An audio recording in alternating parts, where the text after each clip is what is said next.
Il y a quelques mois, j'ai tourné une vidéo entière avec Gims, son quotidien numéro 1, son train de vie de millionnaire. Cette vidéo a explosé. Mais je me suis posé une seule question, pourquoi s'arrêter là? Ces mots ont résonné tellement fort dans le jet privé que j'ai décidé de l'amener sur scène dans une conférence que j'ai organisée pour aller encore plus loin, dans les entrailles de son état d'esprit de loup-garou. Et si la vidéo YouTube qu'on a tournée ensemble t'a déjà retourné le cerveau, prépare-toi à une masterclass. Pour la première fois au monde, j'ai amené Gims sur scène, pas pour chanter, mais pour parler business, mindset et viralité. Alors prends ton cahier de notes car ce qui arrive maintenant, c'est très grave. On est parti, let's go. Loïc Bourget et Gims, du bruit pour eux, s'il vous plaît.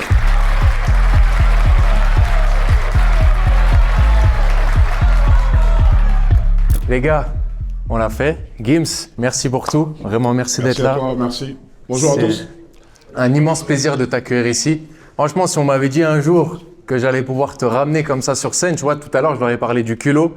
Je leur ai dit que finalement, le culot, le fait d'avoir démarché Brahms, etc., bah, ça nous amène là aujourd'hui. Et je suis très fier que tu sois là avec nous. Et je sais que c'est quelque chose que tu n'as pas l'habitude de faire en vrai. Bah, je ne sais pas si je dois chanter, si je dois... Ah, c'est ça? Très content. Vous pouvez encore applaudir quand même, Gims. Bon, la dernière fois qu'on s'est vu, c'était dans un jet privé, dans un tout autre décor. C'est vrai qu'on a tourné une sacrée vidéo ensemble qui a fait des millions de vues finalement. Et les gens, ils ont été vraiment impactés par tes mots. T'as donné des gifles en fait, faut le dire honnêtement. Est-ce que tu te considères comme un athlète de haut niveau dans ce que tu fais? Parce que je pense que pour tenir la cadence, pour être là pendant plus de 20 ans en fait dans ce game-là, il faut être un athlète de haut niveau finalement. Je ne me considère pas comme un athlète de haut niveau. Je comprends la comparaison, hein, bien sûr, par rapport au rythme, au train de vie, au déplacement journalier tous les jours. Je comprends. J'ai envie de dire qu'il faut se préparer un peu de la même façon, bien sûr. Physiquement, si on veut parler du physique, bien sûr, il faut se préparer. Enfin, pas de la même façon. Je ne vais pas aller à 9h du matin à l'entraînement, faire des... mais un minimum, parce que ça demande quand même une certaine condition physique, ouais. Ok, magnifique. Cette année 2025, Gims, ça représente quoi? On a peut-être atteint les 18 millions, juste avec la... Incroyable. Et merci de partager comme ça les chiffres, parce que ça en inspire, Donc, ça en inspire. voilà. Juste avec voilà, la tournée. Ensuite, j'ai signé un deal avec Believe qui a tourné aussi de 20 millions. Donc ça, ça veut dire, ça s'appelle une avance non remboursable. Donc ça veut dire que c'est de l'argent qu'on me donne pour fournir les sons. Que ça marche ou que ça ne marche pas. C'est-à-dire que c'est un risque que le label, la maison de disques va prendre, quoi. Voilà. Donc ça, c'est une avance non remboursable. Donc ça, c'était le plus gros deal jamais signé en Europe. Donc c'est 20 millions, plus la tournée 18 millions. Avec à côté des deals avec certaines marques, etc. Des choses comme ça. Donc voilà, je ne vais pas arrondir comme ça grossièrement, mais on a fait une année à une quarantaine de millions, à peu près. Et aussi, Brahms. Bref, félicitations, je sais que c'est un travail commun, c'est un travail d'équipe, c'est important de le souligner. En plus, je sais que tu aimes ça. Donc, félicitations à toute l'équipe. On a beaucoup d'entrepreneurs ici dans la salle. Mais des fois, forcément, on tombe sur les mauvaises personnes. Comment toi, au bout de 20 ans de carrière, enfin, tu vois, 20 ans au sommet, tu as pu constituer une équipe solide, une équipe en qui tu as confiance et une équipe qui te propulse chaque jour au sommet? On n'arrive pas directement comme ça avec une équipe déjà solide, je pense. J'ai commencé avec la section d'assaut, mon groupe. On était géré par des gens au début. Ça ne s'est pas forcément bien passé. Ensuite, bref, c'est vraiment un chemin qu'on prend avec des gens qui croient en nous. C'est-à-dire on s'essaye un petit peu comme ça et on finit par tomber sur des gens qui ont la même vision, qui ont envie des mêmes choses. J'ai rencontré Totem il y a 18 ans. Donc c'est vraiment dans mes tout débuts. Mes premiers clubs, je les ai faits avec lui. Les premiers shows, les premiers festivals. Et après, on a continué ensemble. Ça veut dire que c'était même pas calculé. Il est resté concentré. C'est un gars qui a jamais changé. Il a toujours eu cette vision, toujours eu ce mindset, toujours cette envie d'évoluer. Est-ce que toi, depuis le départ, depuis les premiers enregistrements avec la section d'assaut, tu avais la vision de tout cela? Est-ce que tu étais déjà en mode « je connais le chemin d'arrivée, je connais en fait où je vais aller » ou ça s'est construit au fur et à mesure? Pour être honnête, oui, j'ai toujours eu un plan. J'ai toujours eu un plan. Je savais que je partirais en solo. Au bout d'un moment, c'était prévu avec l'équipe, avec la section. Après, la trajectoire exacte, on ne peut pas l'avoir, mais j'avais cette vision-là, bien sûr. Je savais que mon premier album allait s'appeler Subliminal, que j'allais en appeler un Ceinture Noire. Et ces mots-là, on les retrouve déjà dans mes textes avec la section d'assaut. Toutes les preuves sont là. Les albums de la section d'assaut, j'ai donné tous leurs noms. L'Apogée, l'école des points vitaux, l'écrasement de tête. Je faisais les dessins des pochettes de ces sections d'assaut parce qu'on n'avait pas les moyens de se payer un photographe ou un designer. Et moi, j'ai fait de l'école d'art à la base. J'ai fait les beaux-arts parce que c'était c'était mon choix de base, c'était de devenir mangaka, de vivre à Tokyo, manger des ramen, etc. C'était vraiment mon... Et la musique a pris le dessus et donc je me suis dit, voilà, c'est moi qui vais m'occuper des pochettes. On a besoin de personne. Et j'ai commencé comme ça. Mais le plan, j'avais déjà cette vision-là, bien sûr. Ok, avec tous ces succès que tu nous décris, parce que là, tu as parlé français, en fait, tu nous as donné des chiffres, etc. Il y a forcément des échecs qui s'y accompagnent. Je pense que dans toutes ces années de travail, il y a des échecs. Il y a beaucoup d'entrepreneurs qui peuvent être même dans la salle, tu vois, qui connaissent l'échec et après qui se frustrent et qui essaient d'aller voir autre chose. Toi, quel a été le mot d'ordre pour que tu puisses continuer finalement à te dire « je me relève et je refonce ». Je pense qu'il faut jamais prendre, pour exemple, un individu, que ce soit la réussite d'un tel ou un tel. Il y a une grande part de destinée. Hein. Après, il faut y croire ou non. Hein. Mais il y a une grande part de destinée. Il y a une grande part il y a quelque chose de déjà tout tracé. Moi, j'y crois. Tu as des gens qui ont percé tard. Quand on regarde l'histoire un peu du fondateur de McDo. Hein, Brahim, le film que tu aimes beaucoup, The Founder. Le gars, il a percé quoi? À 60 ans presque, 57 ans. Après, bon, c'est un milieu terrible. Tous les coups sont permis jusqu'à flirter avec le légal, l'illégal. Tu as des gens qui ont tenté énormément de choses. Ça n'a pas fonctionné. Tu as des gens qui ont connu quasiment aucune défaite, qui ont connu beaucoup de succès. Moi, je me considère comme très chanceux dans le sens où j'ai connu beaucoup de victoires. J'ai commencé très tôt la musique. En 2002, on était un groupe de jeunes. On galérait, mais voilà, on s'amusait. On était jeunes, on chantait, on voulait pas forcément d'argent. Moi, j'ai commencé la musique, c'était vraiment pas pour l'argent. Ça fait bizarre aujourd'hui peut-être d'entendre ça, mais je ne voulais pas d'argent. Je voulais un succès d'estime, je voulais être le meilleur. Mon premier cachet, avec les potes, on l'a refusé. C'était EMI Music. Barack Adama pourra vous le confirmer, Lefa, Black M pourra vous le confirmer. H. McDom qui est là pour le confirmer. J'ai refusé l'argent, on l'a quand même pris finalement parce que voilà, le producteur a dit qu'il fallait le prendre et il voulait pas, voilà. Mais je voulais juste que tout le monde dise je suis le meilleur kicker, rappeur, performeur de toute la France. C'était ça mon vrai but. Et ensuite, la réalité de la vie est arrivée. Voilà, il faut de l'argent, j'ai eu ma première fille, etc. Donc la réalité te rattrape. Mais l'intention première, j'étais tellement focus, tellement concentré, je vivais ça, je rêvais ça. J'allais dans tous les battles de rap. On peut retrouver les vidéos sur les réseaux où je suis même sans lunettes, je suis gamin. C'était ça mon moteur. C'était d'être le meilleur et que ça se sache. Donc c'est avec cette idée-là, cette force-là que j'ai abordé la musique. Incroyable. Est-ce que la foi te permet d'en être là aussi où tu en es aujourd'hui, tu penses? Moi, je suis très religieux. Je crois en Dieu. Je pense que ça a son importance. C'est-à-dire prier pour soi. Parce que forcément, on se retrouve face à quelque chose qui nous dépasse. Parce qu'on ne sait pas si ça va marcher. Hein. On ne peut pas le savoir. C'est pas possible de se dire que là, mes calculs sont justes, là, ça va marcher, ça va péter forcément. Non, c'est pas vrai. Il suffit d'un détail, il suffit de quelque chose qui nous échappe. Il y a peut-être quelqu'un sur le même plan que toi. Tu vois, il y a peut-être quelqu'un qui a déjà pensé à ça. Parfois, il faut juste être le premier à le faire. Quand on regarde Einstein et Poincaré sur la relativité restreinte, on ne sait pas finalement si c'est Poincaré qui était en avance, vu que Einstein recevait tous les bulletins de tout le monde, un peu, il avait le rôle du gars qui supervisait, et les gens disent que Einstein a eu accès aux travaux de Poincaré, donc c'est pour ça que par la suite, il a sorti, lui, sa théorie de la relativité restreinte, mais que Poincaré l'avait déjà fait. Et ensuite, Einstein a eu le prix Nobel, 1921, je crois, si je ne me trompe pas. Et donc, c'était le timing, finalement. Donc, il y a une grande part pour moi de destinée, comme je le disais tout à l'heure. On ne va pas tous y arriver. Tout le monde ne va pas. Ça ne veut pas dire que si aujourd'hui tu te concentres à fond, tu fais de taf comme il le faut, que tu vas forcément y arriver. Tu vois? C'est pour ça que la porte religieuse rentre là. L'aspect de l'invisible, j'ai envie de dire, arrive à partir de ce moment-là. Toute la classe ne va pas percer. Bien sûr. On parle des réseaux sociaux dans cette conférence aujourd'hui. On est à l'événement viralité. Est-ce que pour toi, c'est inévitable dans n'importe quel business de développer une image de marque ou un personal brand pour justement réussir dans son domaine d'activité? J'en ai bien l'impression. Je suis des années 90 en vérité. Je suis né en 1986. Ça veut dire que je suis d'une génération, j'ai envie de dire peut-être la meilleure dans le sens où, désolé, hein. Pourquoi la meilleure? Parce qu'on est arrivé avant le téléphone portable. Avant Internet, en vérité, un petit peu. Même si ça existait peut-être déjà à l'armée, etc.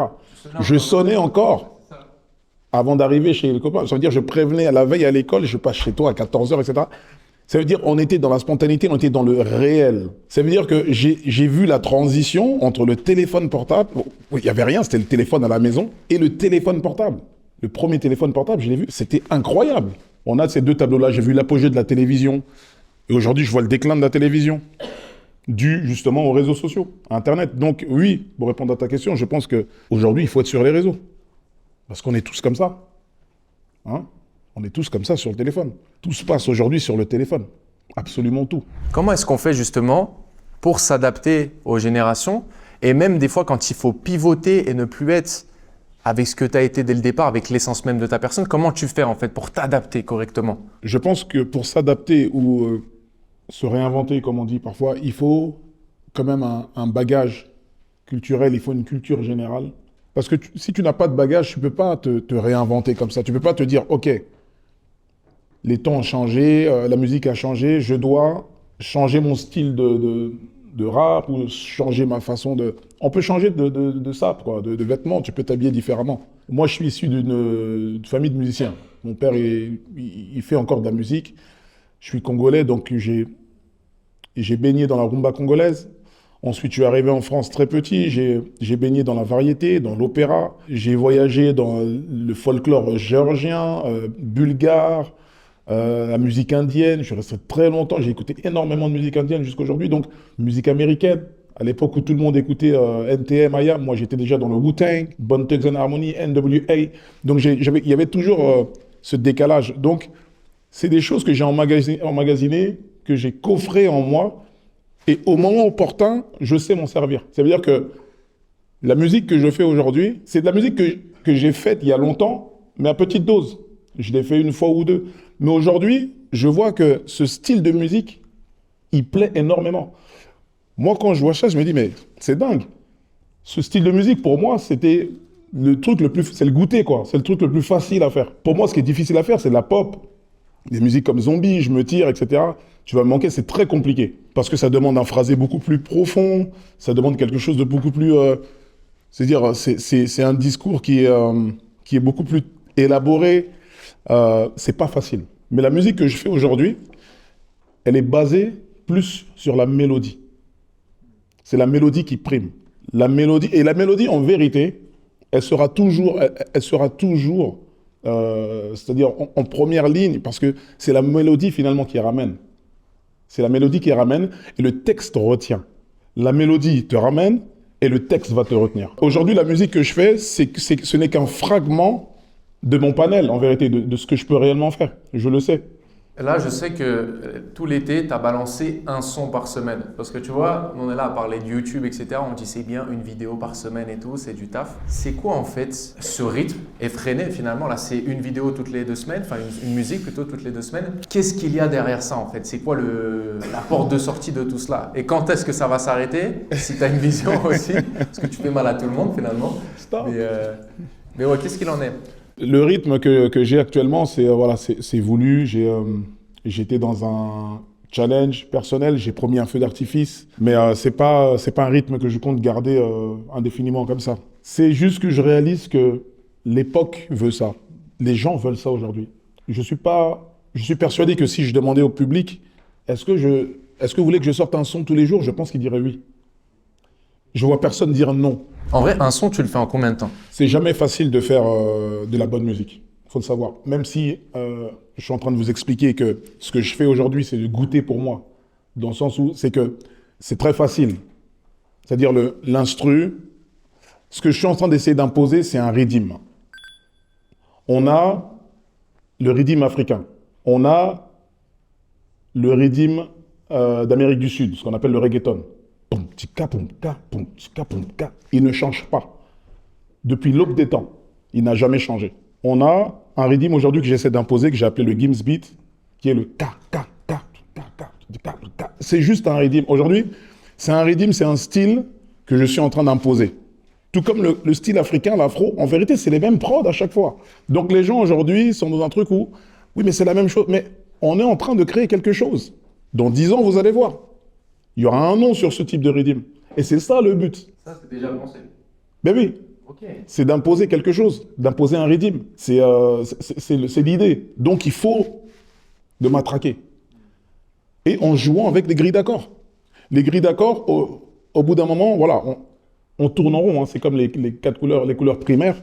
On peut mettre un peu de bleu avec telle couleur, machin, pour créer un bleu Tiffany, machin, mais on tourne en rond au bout d'un moment. Donc, c'est la mélodie qui va primer. C'est quel type de mélodie, moi, je vais pouvoir créer, je vais pouvoir ramener. La mélodie, c'est le langage universel. La mélodie parle à l'âme directement. Tout n'est que fréquence. On est fait à 70% d'eau quasiment. Ça veut dire qu'on vibre. Parfois, tu ne comprends pas. Tu écoutes une musique, tu as envie d'accélérer, tu as envie de conduire beaucoup plus vite. Tu écoutes une musique, tu as envie de te bagarrer. Tu écoutes une musique, tu as envie d'être en couple. C'est fou, mais c'est quoi ça? C'est des fréquences. C'est le langage du corps direct, de l'âme. Aujourd'hui, avec les réseaux sociaux, avec le streaming, la France n'a plus besoin de se dire on va chanter en anglais, c'est fini ça. Parce qu'aujourd'hui, le français, on a compris que c'est une langue qui s'exporte très bien, contrairement à l'allemand qui est très difficile. Aujourd'hui, avec le français, on l'a vu avec Edith Piaf il y a très longtemps, on l'a vu avec Charles Aznavour, le français s'exporte très bien. Et la mélodie prime. La mélodie, c'est le langage universel. Si la mélodie est bonne, les vibrations seront parfaites, tu vas faire vibrer les corps, tu vas communiquer avec les âmes directement, tu seras connecté. Tu parles de mélodie, mais est-ce que pour toi aussi, parce qu'on a une conférence sur l'art oratoire, comment développer ses capacités, tu vois, à s'exprimer, à mettre les bonbons au bon moment, est-ce que pour toi, ça c'est une sorte de mélodie finalement, et c'est important pour toi de travailler cette rythmique-là pour faire la différence sur la concu? Le choix des mots est très important. Parce que comme je disais juste à l'instant, tout n'est que vibration, tout n'est que ressenti. Le choix des mots, il est très, très, très important. Les Anglais, ils ont beaucoup d'avantages parce que l'anglais, c'est la langue parfaite pour chanter. C'est parfait. Il y a d'autres langues moins connues, comme le Swahili, magnifique pour chanter, le Lingala, magnifique pour chanter. L'anglais, c'est... En fait, la langue ne rencontre aucun obstacle. Les obstacles, pour moi, dans la musique, pour chanter, le plus grand obstacle, c'est le R. Quand tu vas chanter avec des R, c'est trop agressif. Quand tu pars sur des tons, tu lèves la voix, tu t'emportes et tu mets des R, des R. C'est indirectement obstacle à la vibration, à la fréquence, mais tu t'en rends même pas compte. Et les Anglais, ils ont une langue très fluide. C'est pour ça qu'ils ont cet avantage-là. Les Espagnols aussi. Il y a des R aussi, non? Ouais, mais ils sont plus roulés. Ouais, ok. Ils sont plus roulés. Ouais, c'est vrai. Ils sont pas c'est pas le rat comme nous on a directement. Ça fait très street. Voilà. Tengo la camisa alegra, tu vois pas. Tu vois. Ok. Mais en allemand, tu vas galérer. Ok, magnifique. Donc vous savez maintenant les gars que le choix des mots, mélodiquement, en fait l'émotion, la vibration, ça passe aussi par le côté humain, le côté, tu vois, comment mettre les bons mots au bon moment. Bah oui, il faut comprendre. Là, on parle de la musique. Hein. Je pense pas qu'il y a que des musiciens. Mais j'en parle parce que c'est vraiment quelque chose que je maîtrise. Il faut connaître son métier, il faut savoir dans quoi vous êtes, dans quoi on est. Une fois qu'on a compris ça, on a compris dans quoi on évoluait, on est beaucoup plus performant. Il faut connaître comme les jeunes disent, son karaté, quoi. Il faut vraiment savoir dans quoi on est. Et à partir de ce moment-là, on a une vision en 360. Quand tu sais que la musique, c'est des fréquences, c'est des hertz, c'est des vibrations, et que toute vibration interagit directement avec le liquide. C'est très profond ce que je vous dis, mais c'est réel. Ça a l'air fou, mais c'est réel. C'est des vibrations. Je te mets une musique, tu ne comprends pas les paroles, juste les vibrations. Il y a des années, je suis allé dans une boutique il y a quelques jours pour faire du shopping, pour un cadeau. Et ils me disent, voilà, il y avait une magnifique veste. Ils me disent que l'animal, c'était de la forêt, ils ont dit que l'animal écoutait du Mozart avant de mourir. C'est fou. Non mais c'est fou. Ils ont vraiment voulu te la vendre, celle-ci. Ils ont dit que l'animal est élevé à la musique classique. Je ne sais pas si vous avez déjà... Il y a des animaux élevés à la musique classique parce que ce sont des vibrations. Donc l'animal est dans un état d'esprit, il est bien en fait. C'est-à-dire il va mourir, mais c'est carré. C'est-à-dire qu'il va mourir dans les bonnes... Non mais c'est fou. Non mais c'est pour dire que il y a vraiment un effet sur tout un chacun. Il y a vraiment des effets. Et ce métier-là de la musique, c'est un métier qui est... C'est humain, c'est de l'humain. On s'adresse aux gens directement. Ça veut dire que tu parles au conscient, au subconscient. C'est du direct. Je fais un métier où je dépends des gens. C'est un métier où on dépend énormément des gens. Donc, il faut s'adresser à eux de la meilleure des façons. Il y a beaucoup de jeunes qui sont dans la salle, tu vois, qui ont à peine 19 ans, 20 ans, et qui ont investi pour être à cet événement, parce qu'il faut parler français, des milliers d'euros, tu vois, pour se développer. Qu'est-ce que toi, tu dirais au Gims, à ton toi de 18 ans? Je dirais de passer du temps justement dans le travail encore, le fait de l'introspection. Personne ne t'attend, personne ne vous attend. Donc vous avez le temps. Ça, c'est un luxe de fou, ça. Tu sais, quand t'es pas attendu, t'es pas la prochaine collection de Vuitton ou de je sais pas quoi, t'es pas le prochain défilé, t'es pas le prochain album, quand tu sais que le précédent a déjà fonctionné. Il n'y a pas plus grande pression que ça. Il n'y a pas plus grande pression que le deuxième album. Il n'y a pas plus grande pression que d'arriver derrière quelque chose qui a super bien marché. Parce que le jugement, il va être beaucoup plus sévère. Donc, quand personne nous attend, le danger, c'est la personne que tu négliges, que tu sous-estimes. Donc, cette position-là, elle est en or. C'est-à-dire que vous avez le temps de vous construire.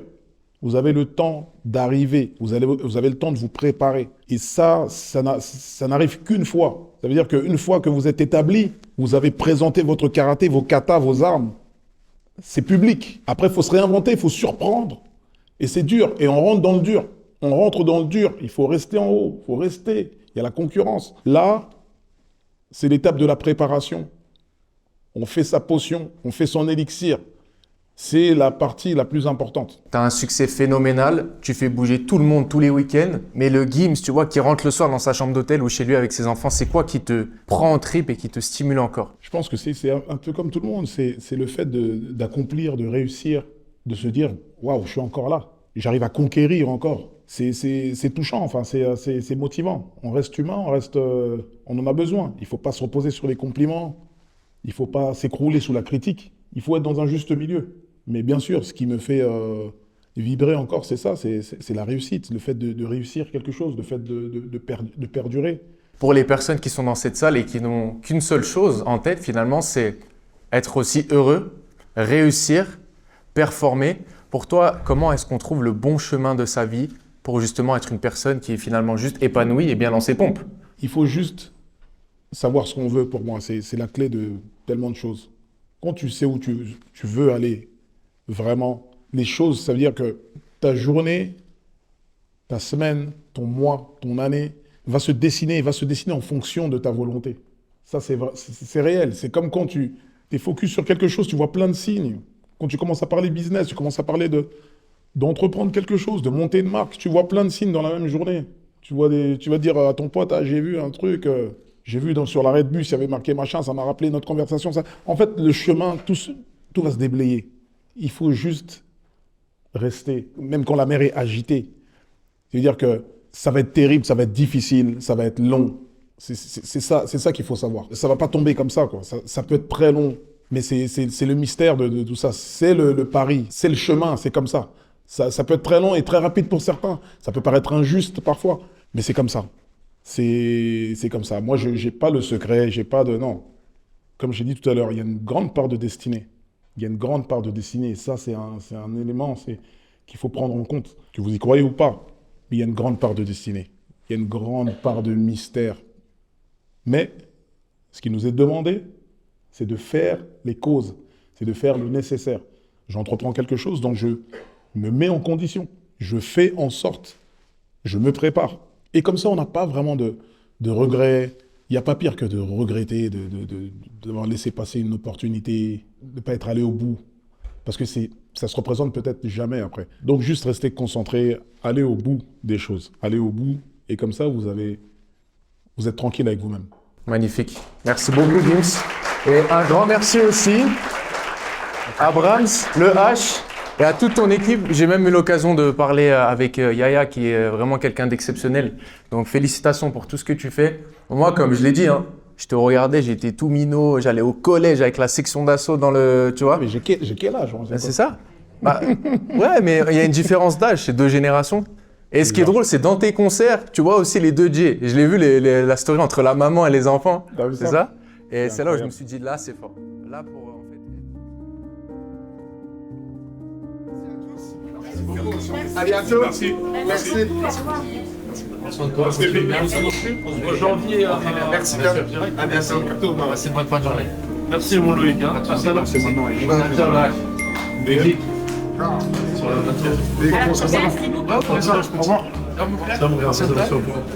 C'est bon. Ok.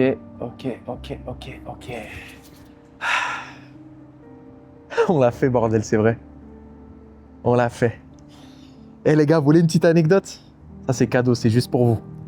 Ce même hôtel dans lequel j'ai fait la conférence avec Gims et beaucoup d'autres entrepreneurs à succès. Il y a de ça 4 ans en arrière, j'étais encore salarié, je cherchais un travail en fait finalement. Et j'avais postulé avec mon petit CV à la main pour être serveur dans ce même hôtel. Ils m'ont même pas pris. J'avais pas les compétences, etc. Voilà, ils m'ont mis un sacré refus, c'est OK. Mais 4 ans plus tard, j'organise cette conférence avec Gims. Le directeur général de l'hôtel vient me voir en perso, me dit « Monsieur Bourget, mais c'est un honneur de vous accueillir dans notre établissement. C'est la première fois qu'on fait quelque chose d'aussi fou. On vous en remercie. Vous donnez le sourire à tous nos employés. » 4 ans, les gars. 4 ans. Entre le petit mec qui pose son CV et le mec qui ravit toute une équipe, le directeur général, tac, petite… 4 ans, les gars. Mais qu'est-ce qui s'est passé pendant ces 4 ans? Action, action, action, échec. Mais pas échec, c'est nul, échec, apprentissage. Voyez-le comme ça. Si on m'avait dit, quand j'avais ce petit CV à la main, que je viendrais 4 ans plus tard avec Gims comme ça, en train de faire une conférence pour mettre tout le monde d'accord, jamais j'y aurais cru. Oh putain, jamais. Donc croyez en vous, bordel. Là, je viens de rentrer à la maison et je suis en train de… Ça redescend, je me suis même pas rendu compte de ce que j'ai fait. Et croyez en vous. Parce que de toute manière, si c'est pas vous, vous ne croyez pas en vous, qui est-ce qui va croire? Personne, les gars. En tout cas, sachez que moi, je crois en vous. Je crois en toi qui regarde cette vidéo. Crois au processus.